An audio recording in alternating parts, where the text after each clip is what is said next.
It's time, Cougar Nation. Cougar Tracks. The best season analysis with BYU insider Mitch Harper on KSL NewsRadio and on video every day on the YouTube page for KSL Sports.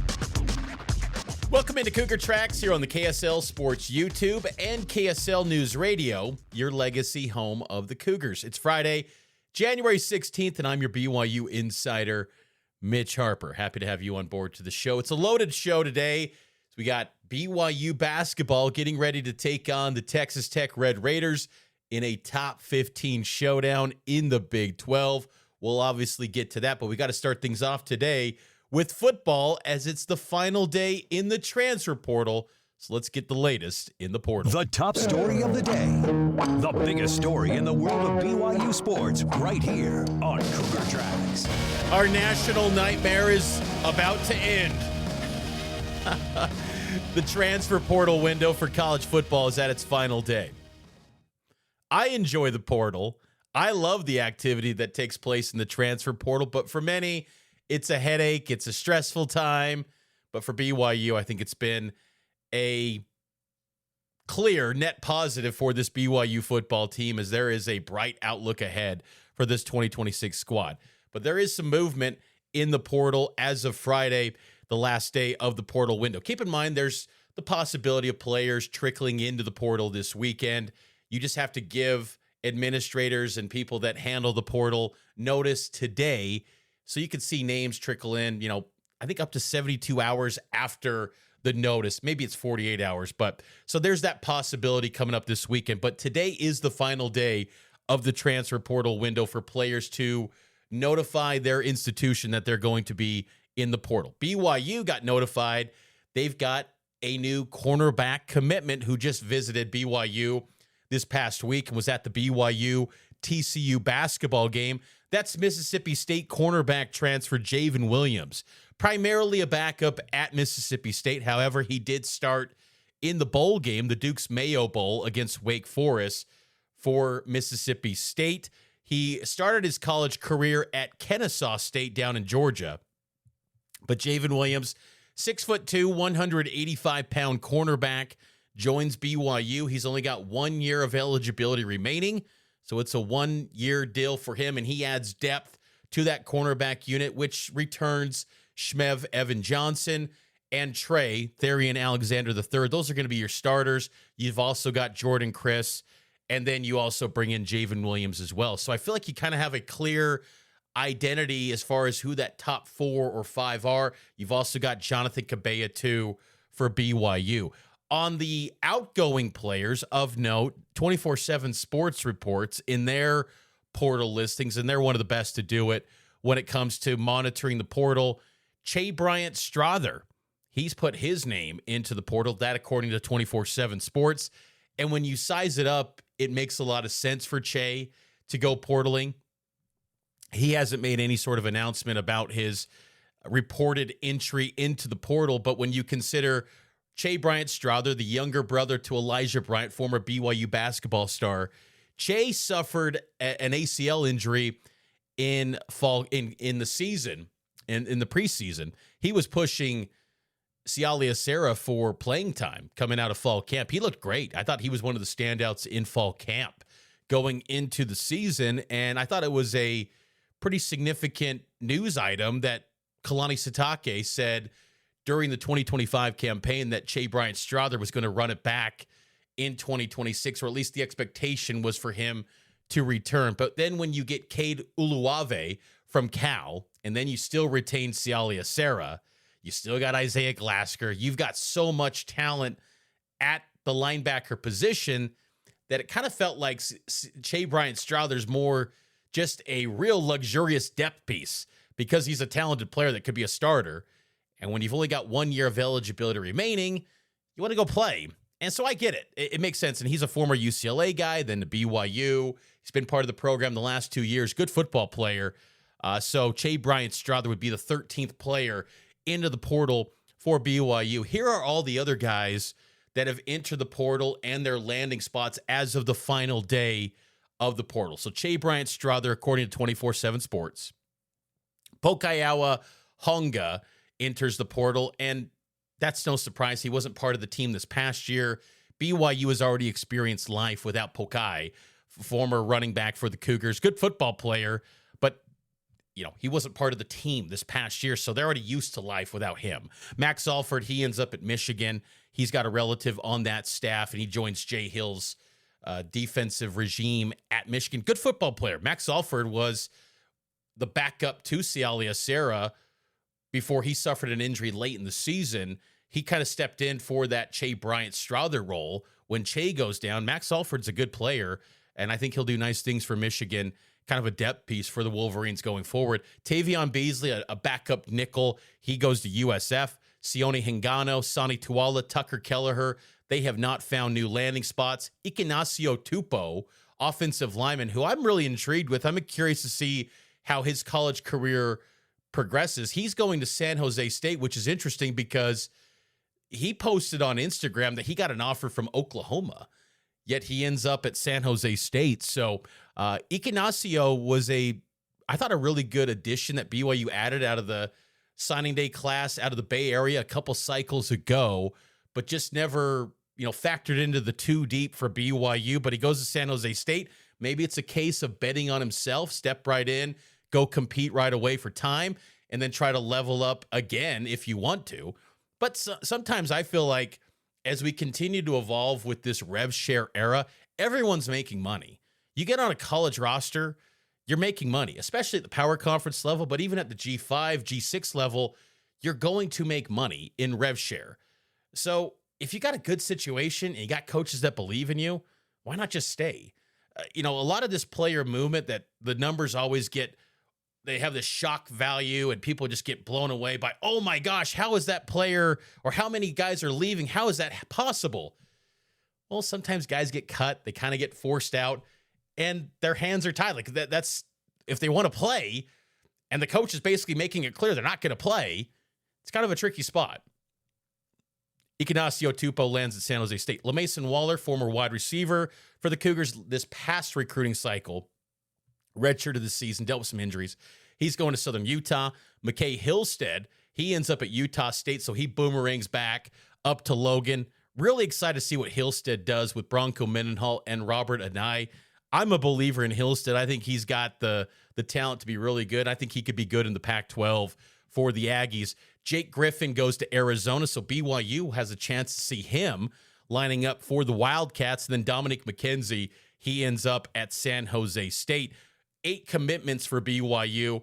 Along with Jayven Williams, the Cougars also have Jake Clifton from Kansas State, Paki Finau, from Washington, Walker Lyons, USC, Kyler Casper, Oregon, a wide receiver, 6'6", Junior Sia, Utah State offensive tackle transfer, Cade Uluwave, the number 1 linebacker in the portal cycle, and then Zach Yamauchi from Stanford. So that's the activity as of right now in this 12 o'clock hour Mountain Time on the final day of the transfer portal window in college football. So we'll keep you up to speed with all the latest here on Cougar Tracks and, of course, KSLSports.com. But all in all, a net positive for BYU. What they've gained compared to what they've lost, BYU has upgraded thus far the roster for the Cougars. Let's take a break. We'll get to BYU basketball as the Cougars gear up for a top 15 clash in West Texas. It's Cougar Tracks and it's powered by KSL Sports. Welcome back into Cougar Tracks here on the KSL Sports YouTube page. Before we get to basketball, did want to hit on another piece of BYU football news. Former BYU assistant coach and BYU cornerback great Jernaro Gilford. I thought he gave the blueprint for how you send a farewell message to Cougar Nation. And to me, this is a topic because a couple years ago when Mark Pope left BYU basketball for Kentucky, there was, I think, a little bit of Cougar fans were going, you can't say anything? There was nothing said. You just leave, and I get it. It's not very common for coaches just to send a massive farewell to a place, but, when you're a head coach or you're an individual that has strong ties to a place like BYU, typically you say farewell. I thought Coach Jernaro Gilford, who's now going to be the Michigan cornerback coach, I thought he had a classy response or message to Cougar Nation in his way out to Ann Arbor. He said, as I quickly prepare to move on to a new coaching opportunity, I want to sincerely thank everyone who made my time at BYU so meaningful. To Kalani, to the coaching staff, the entire team, support personnel, administration, thank you all for the trust, collaboration, and believing in me to be a part of this program 10 years ago. Working alongside all of you has been a privilege, and I am grateful for the old and new relationships built along the way. To my room, thank you for your daily effort, accountability, and belief in my teachings. Coaching you has been rewarding, and I am proud of the way you have competed, prepared, and represented the program both on and off the field. I will miss you guys. As a BYU alum, this program will always mean more to me than just the job. It helped shape who I am as a man and as a coach, and I will always carry that pride with me wherever I go. Thank you to all Cougar fans for being a part of my journey, and as a player and a coach, I believe in the direction of this program and look forward to watching its continued success. This is not goodbye. Once a Coug, always a Coug, with appreciation and respect, Coach G. I thought that was cool. That was on his X page, Jernaro Gilford, who's going off to Michigan. But I just thought that was really classy by Coach Gilford. And look, I thought there was a great argument for him to, maybe be a defensive coordinator right there alongside with Kelly Papinga, handling this defense for BYU. But he goes off to Michigan, and I think he can progress his career working alongside Jay Hill. But Coach G is someone that will always be viewed, I think, as a BYU great. I just thought that was a classy post to do that. And so there's no bad blood on this exit. And I think that's what's kind of interesting too, is that, whenever there's a change with coaching, I think a lot of people, when they saw Jay Hill going to Michigan, they instantly thought, oh no, the defense is just going to tumble. It's going to be all is lost. Everything's gone, what BYU has built, and they're going to resort back to what they did in 2022. That's not the case at all. BYU is going to have its own maybe flair with Kelly Papinga. I think you still handle the foundation of what they've built the past 3 years, and that's got to be still the core identity of this defense. But Kelly Papinga, and I believe Kalani, will give him the autonomy to, add wrinkles that he sees fit for the defense and have his own personality into this, and they've still retained all of the key personnel. And that's exciting for BYU, because even though Coach G, who was an excellent coach for Evan Johnson, Trey Alexander, they still retain those guys at BYU. And Trey was more of a Kelly Papinga recruit. Evan Johnson, though, was a Jernaro guy. And Coach G identified him as an unknown, not rated prospect. And now he's one of the best cornerbacks in the Big 12 next season. So, but still, classy farewell message. I think it shows the respect between him and Kalani. They were former teammates together. There's a good respect. And I think for BYU, it's always an important piece to just have healthy relationships. Even if you're not a BYU guy anymore, I think BYU wants to maintain positive relationships with people when they do leave, because there's so many people that just get kind of on an anti-BYU axe to grind if they leave and they have any sort of negative experience. Kalani's really good about having a program that doesn't give that taste in people's mouths when they leave the program. And I think that's a positive thing for BYU and for the program going forward, to just be a place and a platform that enhances relationships and builds positive ones when these guys are here. BYU basketball gears up to take on the Texas Tech Red Raiders coming up tomorrow at the United Supermarkets Arena. And I had a chance to catch up with a Texas Tech insider to get the lowdown on the Red Raiders. Here's my conversation with Nathan Giese from the Lubbock Avalanche-Journal. Big-time matchup in the Big 12 Top 15 showdown taking place in Lubbock, and BYU versus Texas Tech feels like it's, whenever these two programs and athletic departments meet, it's a big game. And that's what's going to be happening on the hardwood at the USA United Supermarkets Arena in West Texas. Tip-off at 6, 7 o'clock in Central Time Zone, right here on KSL News Radio. You can watch the game on ESPN. And to get the lowdown on the Red Raiders, joined now by Texas Tech basketball beat writer Nathan Giese of the Lubbock Avalanche-Journal. And Nathan, a little bit over the midway point of this season for Texas Tech, how would you assess how this year has gone for year 3 under Grant McCasland? Yeah, it's kind of been a wonky year just because they've had so many injuries that beyond JT Toppin, they haven't had their full front court rotation, so they've had to go pretty small a lot of the year. They're trying to get those guys back. Luke Bamboye, the shot blocking VCU transfer, he's kind of the big one that they're missing right now. But then Josiah Mosley, the Villanova transfer, he's supposed to provide some more depth at the forward spot at least, or even play a smaller 5 guy. He hasn't played all year. So, and they've had a lot of injuries with the guard rotation too. Tyree Bryan's been kind of in and out too. Jalen Petty missed a game or two because he broke his nose, but he's been pretty good as a freshman throughout this year. They're finding their way right now, and I think you kind of look at the record. It's not sterling, but every loss is to a team that's ranked ahead of them in every poll out there. They had the win over Duke. They kind of blew that game against Houston a little bit. They probably should have got that one, but Houston's really good. And it was on the road. You're not going to shake your head too much at that one. They're in a spot right now, though, where they're starting to find their cohesiveness on the defensive end of the floor because they had guys together more consistently, and that's really shined. They ranked, I believe Bart Torvik has them 5th or 6th in the nation defensively over the last month, and that was a really big problem for them in the first month. So they're starting to find that, and they're also trying to find some identity of outside of JT Toppin and Christian Anderson offensively. You kind of know what you're going to get from those two, but you need other guys to be able to kind of step up. And Donovan Atwell's done a really good job of helping out there. Jalen Petty and Lawan Watts, he can kind of hit or miss sometimes offensively, but if he can kind of get going, that's a really strong number 3 for him.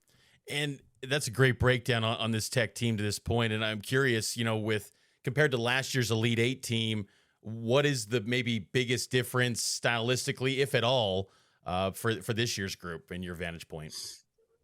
There's not a huge difference because what they kind of did was they looked at last year's team and the guys they were going to lose and basically just tried to find kind of replicas of who those guys were. So like Chance McMillan, Kerwin Walton, those were supposed to be Donovan Atwell and Tyree Bryan.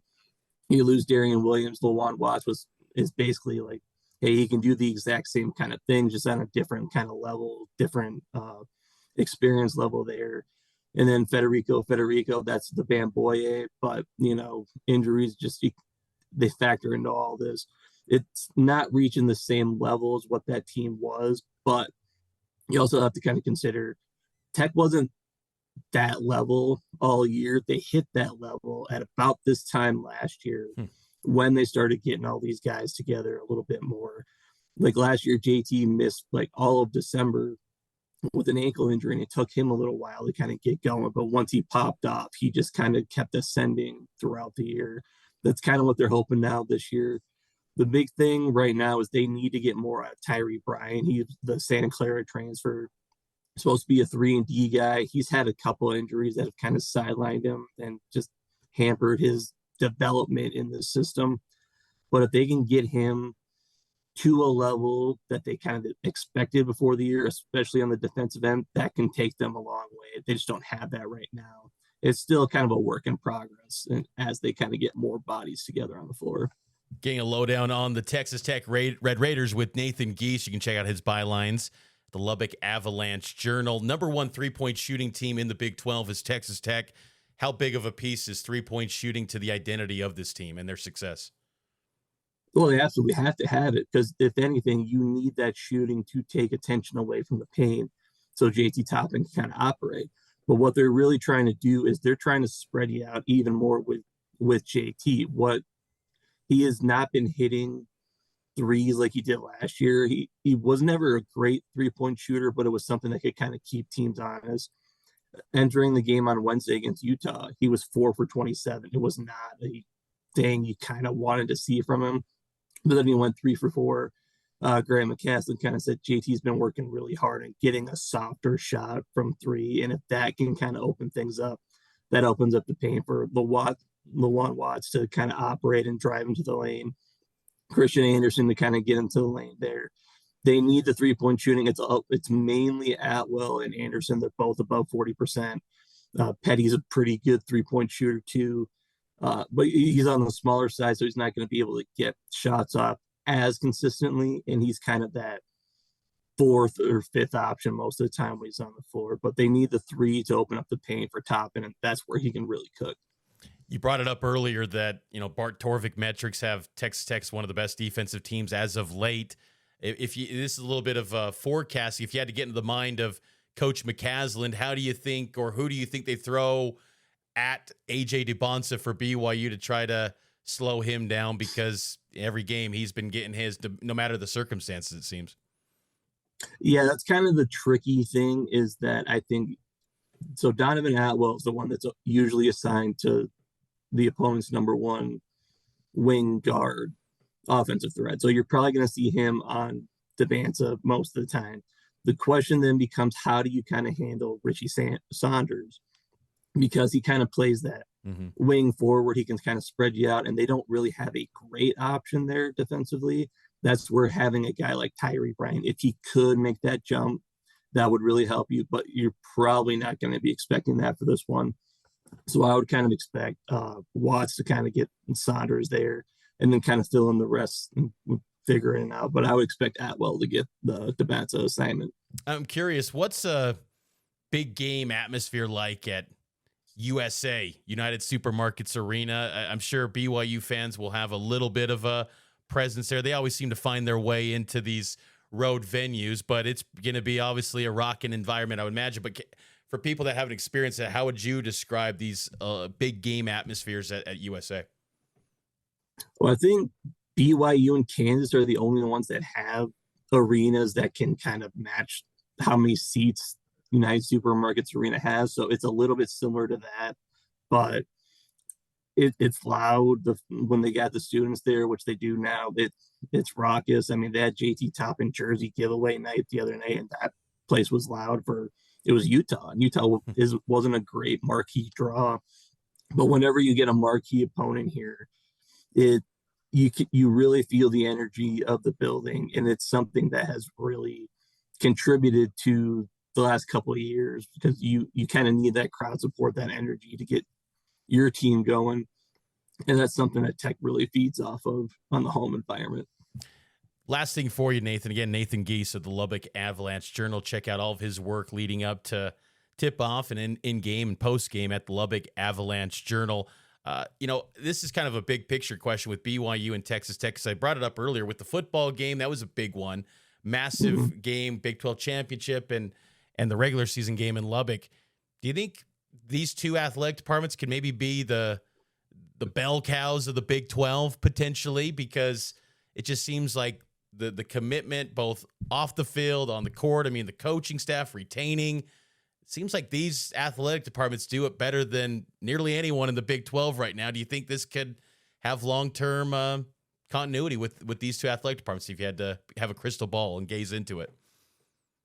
Well, I think that's kind of the idea, because once Texas and Oklahoma left for the SEC, the league basically needed at least one school, maybe two or three, to kind of up their game and say, hey, we're going to kind of lead the charge here. And I think if you just look at Texas Tech, I mean, right now it's kind of an insane time at Texas Tech. I mean, obviously the run to the Orange Bowl, the college football playoff, Big 12 championship against BYU. Men's basketball has been consistent the last few years under McCasland. Right now, the women's basketball team's undefeated and ranked in the top 20. And then we got softball season coming up, and they got a national championship favorite on there. It's a time where Texas Tech is really putting its stamp on, this is what we expect every year. We want to be this team. And it's going to change for different sports. Like Arizona is obviously pretty dang consistent for men's basketball. Kansas is, they can kind of figure it out with this new era. South's kind of struggled there, but they're always going to kind of be there. But if you're looking at across the board sports, I do think Texas Tech and BYU are kind of neck and neck and trying to figure out who's going to be the top dog in this new era. It's going to be a lot of fun. Saturday, tip-off, 6 o'clock Mountain, 7 o'clock Central Time. Pregame here on KSL begins at 5. Nathan, appreciate the breakdown. Looking forward to your coverage inside the USA, and we'll talk again hopefully down the road when Texas Tech comes to Provo later this season. Absolutely. Thanks for having me.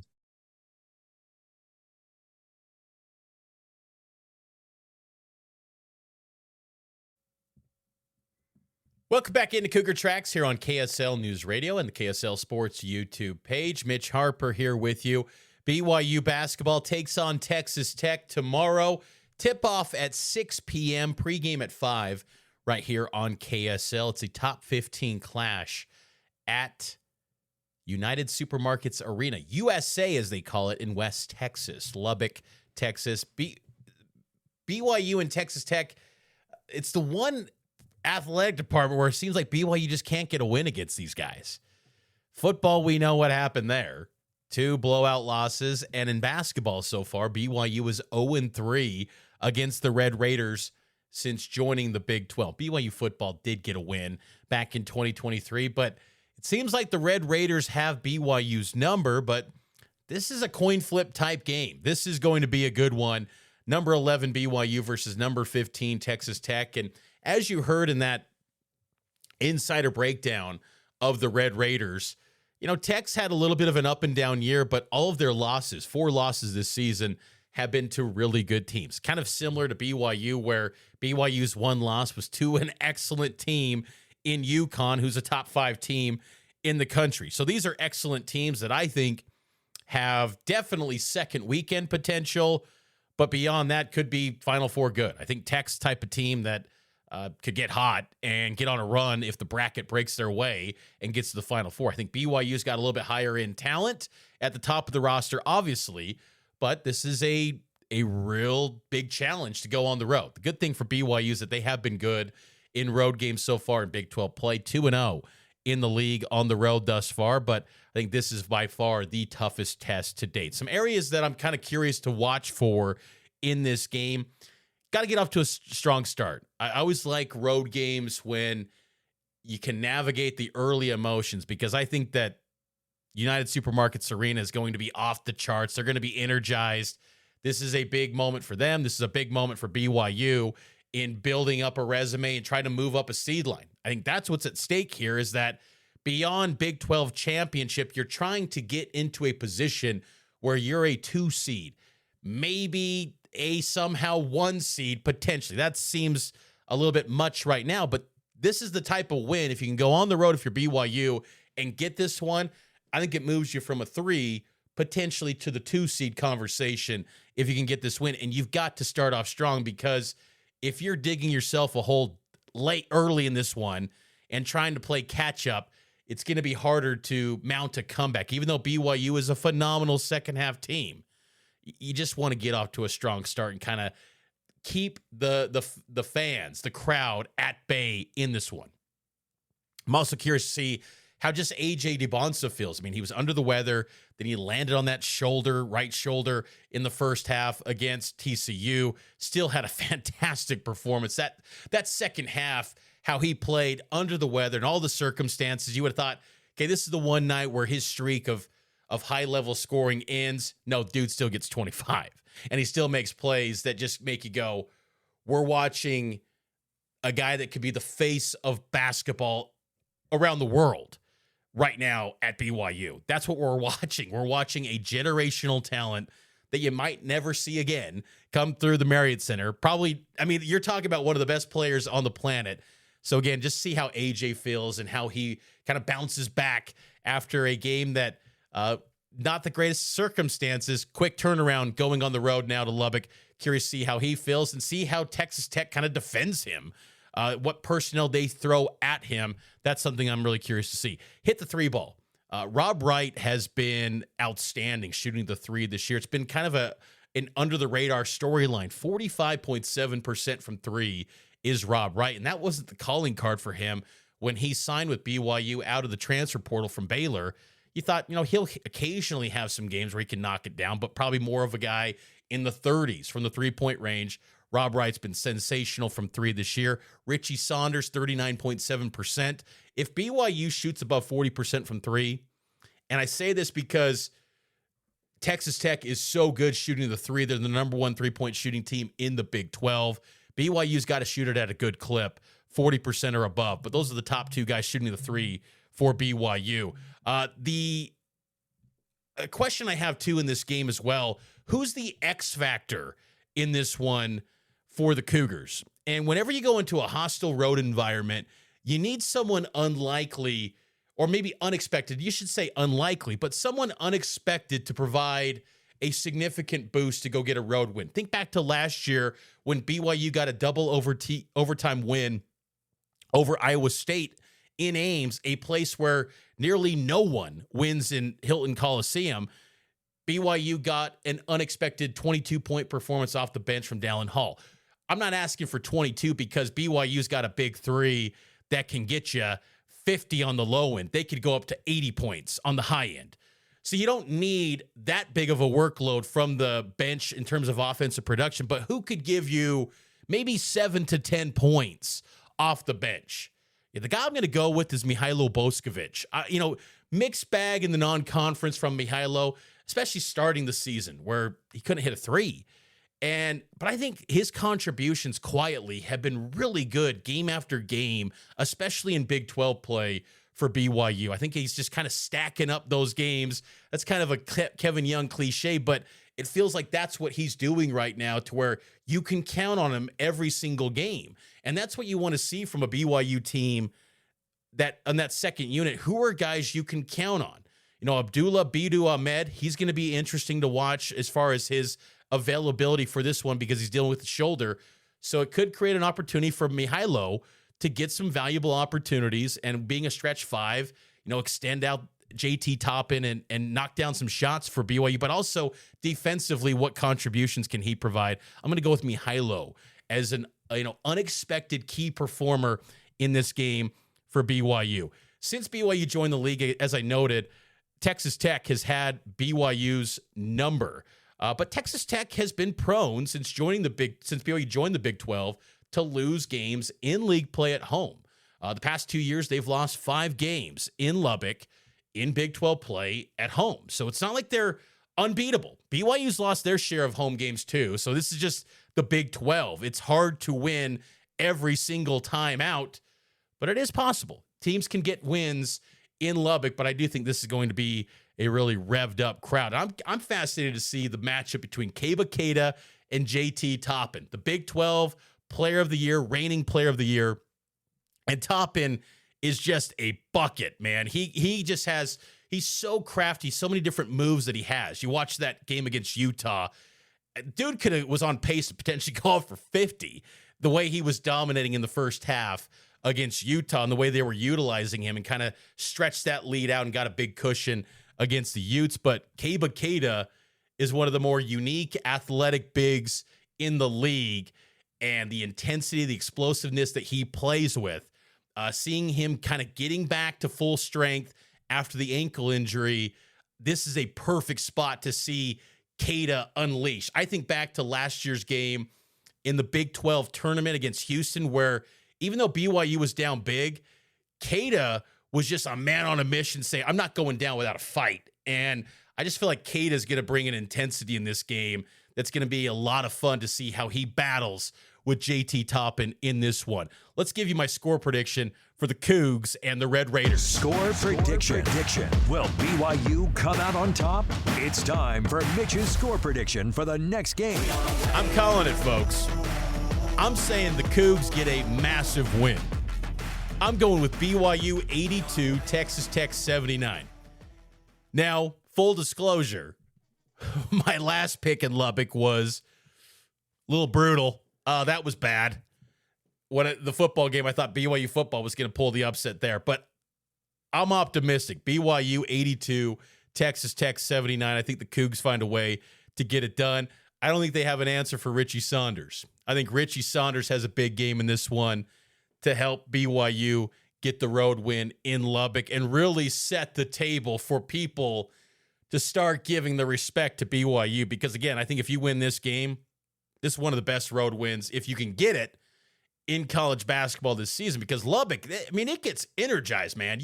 There's been some of those games where, when Chris Beard rolled back to Lubbock, that was during the Mark Adams time.